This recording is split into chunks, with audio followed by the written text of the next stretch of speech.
학생 여러분 안녕하세요. 알쓸띵작, 알고 보면 쓸모있는 명작 시리즈 책에 대한 소개인데요.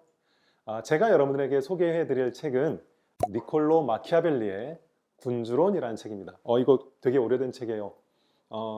물론 이 군주론 자체가 오래되기도 했고, 제가 가지고 있는 이 책이 제가 예전에 대학원에서 공부할 때 보던 책이니까 지금은 이것보다 표지도 더 깨끗하게 예쁘게 나온 책들 많아요. 하지만 어쨌든 여러분들이 무엇을 구하든지 간에 이 군주론이라는 책은 여러분들이 꼭 읽어보시길 권합니다. 왜 그래야 되는지 같이 한번 좀 얘기를 해볼게요. 이렇게 한번 얘기를 좀 해볼까요? 좋은 책이란 무슨 책일까요? 그런 생각 해봤어요. 좋은 책이란 어떤 책이냐? 표지가 예쁘거나 재밌거나 여러 가지 설명을 할 수가 있는데, 저는 개인적으로 그런 생각을 해요. 좋은 책이라는 것은 시간과 공간을 초월해서 인간과 사회에 대한 통찰을 보여주는 책, 이런 것이 저는 좋은 책이라고 생각을 합니다. 보통 이런 책을 그래서 뭐라고 부르냐면 고전이라고 불러요. 옛 고자를 쓰는 고전이라는 말을 쓰죠. 근데 그게 왜 그러겠어요? 옛날 책이라는 말인데, 쉽게 말하면 고전은 그 옛날 책을 지금도 보고 있는 이유는 그때에만 통용되는 것이 아니라 지금까지도 우리한테 뭔가 영감을 주기 때문이죠. 이 마키아벨리의 군주론이라는 책도 그런 고전임에는 틀림없습니다. 이렇게 하니까 약간 책 장사 같잖아요. 정말 좋은 책이에요. 그런데 중요한 건 뭐냐면, 그냥 이걸 펼치면 여러분들이 이게 뭘 의미하는지도 잘 모르고 읽기가 좀 어려워요. 그래서 제가 이 군주론을 읽을 수 있는 두 가지 키워드를 드릴 테니까 그걸 가지고 책 읽기를 한번 시작해 보세요. 그러면 군주론의 정수를 확 빨아들일 수 있을 거예요. 같이 한번 얘기해 보죠. 첫 번째는 뭐냐면 정치적 자율성이라는 개념인데요. 말이 조금 어려워요. 옛날 이야기를 하나 해드릴 테니까 이걸 바탕으로 같이 한번 얘기를 좀 해볼게요. 이 중국의 춘추전국시대 들어봤죠? 이 춘추전국시대에 송이라는 나라가 있었어요. 송나라. 근데 송나라는 좀 강한 나라는 아니었고요. 초나라라는 아주 강대국이 있었는데 이 둘이 전쟁을 붙게 됐거든요. 근데 이 당시에 송나라 왕이 양공인데 송양공이죠. 이 둘이 전쟁을 하는데 이 작은 나라가 큰 나라를 이기려면 막 기습도 해야 되고 막 공격도 해야 되고 거칠게 밀어붙여야 되잖아요. 근데 그렇게 안 하는 거예요. 예를 들면 이 초나라의 군대가 강을 건너고 또 막 이 전열을 이렇게 다듬고 이러고 있을 때 혼란스러울 때 빨리 공격을 해야 되잖아요. 근데 그때 부하들이 지금 공격을 해야 됩니다 막 하는데 이 송양공은 no. 혼란에 처한 적을 공격하는 것은 군자의 도리가 아니다 이러면서 공격을 하지는 않았어요. 근데 다 이제 전열을 다 갖추고 나서 전쟁을 하면 게임이 되나요? 다 그냥 속된 말로 그냥 박살이 났지. 그리고 결국 자신도 거기서 부상을 입고 죽는단 말이에요. 후대 사람들이 이걸 가지고 이 송양공을 비웃었어요. 이 지금 전쟁을 하고 있는데 거기서 무슨 군자이네 도덕이네 이런 말을 하고 있다는 것 자체가 그건 너무 우스운 일이다. 그래서 이것을 이 고사성어로 뭐라고 하냐면 송양지인이라고 불러요. 송나라 양공의 어짐인. 그런데 사실은 여기서 좋은 의미는 아니겠죠. 자, 이게 뭘 보여줄까요? 이 송양공은 개인으로서는 굉장히 도덕적이고 아주 군자 같은 사람이죠.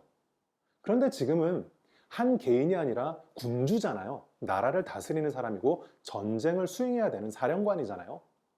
그런데 거기에서도 어떤 개인적인 측면에서의 도덕 같은 것을 이 전쟁에서도 발휘했다는 것이 이 사람의 가장 큰 이 패착이었던 거죠. 아까 마키아벨리 군주론을 읽을 때 첫 번째 키워드 말씀드렸던 거 기억나요? 정치적 자율성이라는 개념이 바로 그거예요. 정치라는 것은 개인적인 윤리, 일반적으로 통용되는 도덕 이런 것과는 다르게 그 자체의 원리에 따라서 그 자체의 논리에 따라서 굴러가게 마련이다. 그래서 정치는 정치 그 나름의 운영 원리로 살펴봐야 된다는 것이 정치적 자율성이라는 개념이에요. 그래서 한 번쯤 여러분 들어봤을 거예요. 마키아벨리라고 하면 여러분들은 어떤 목적을 이루기 위해서 수단과 방법을 가리지 않는 피도 눈물도 없는 사람 이렇게 오해하는 경우가 많은데요.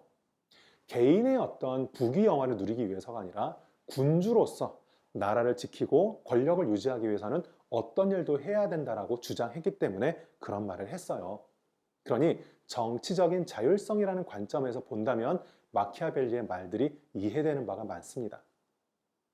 책에 나와 있는 구절 한번 읽어볼게요. 자, 같이 읽어보겠습니다.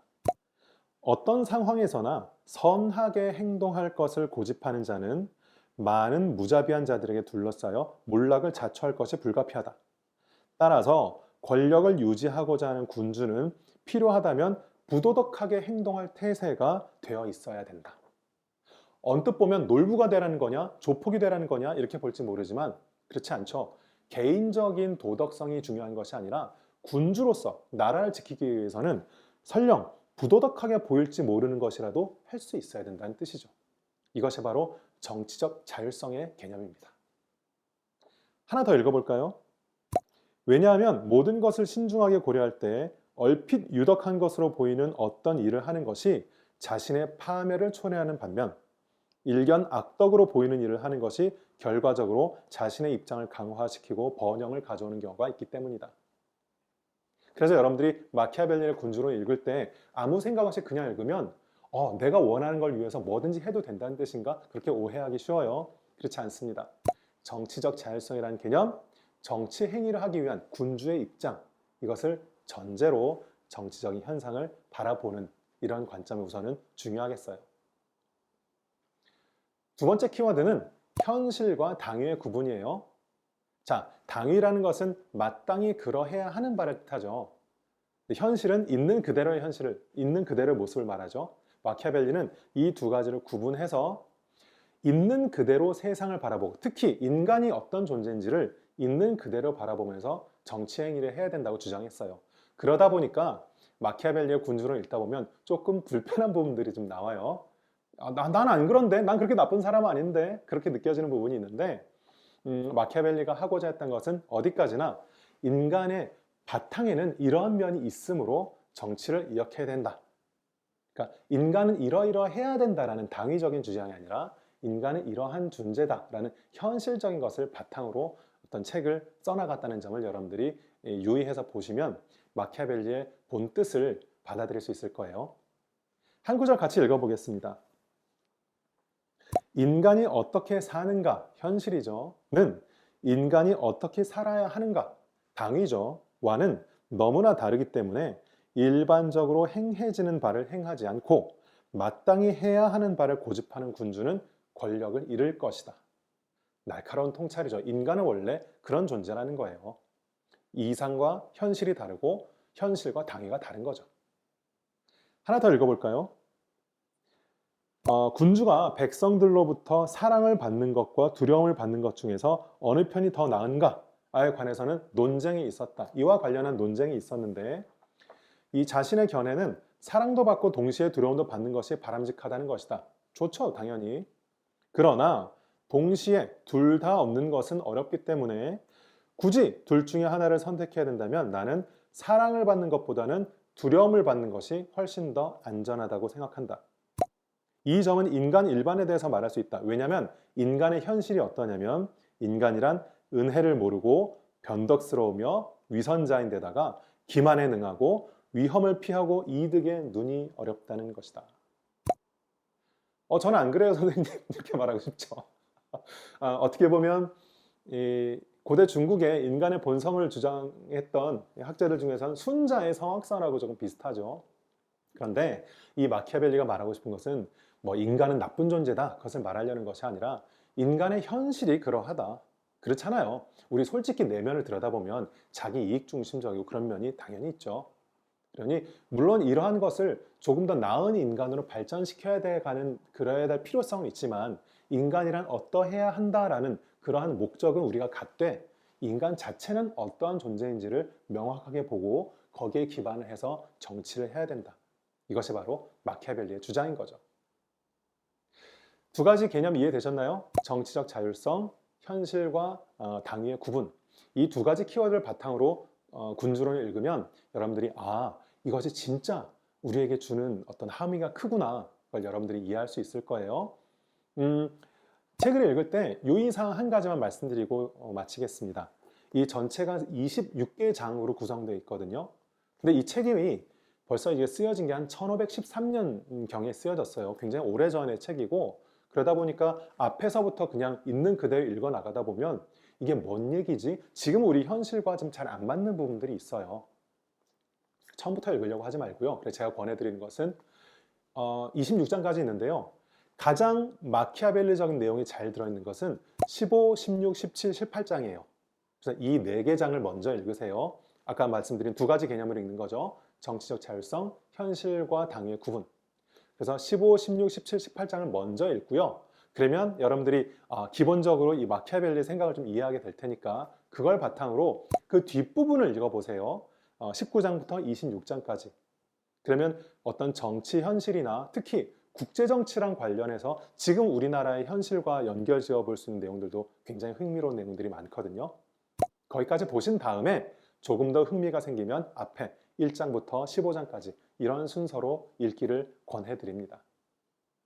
어때요? 이쯤 되면 이 마키아벨리의 군주론에 대해서 흥미가 좀 생겼을까요?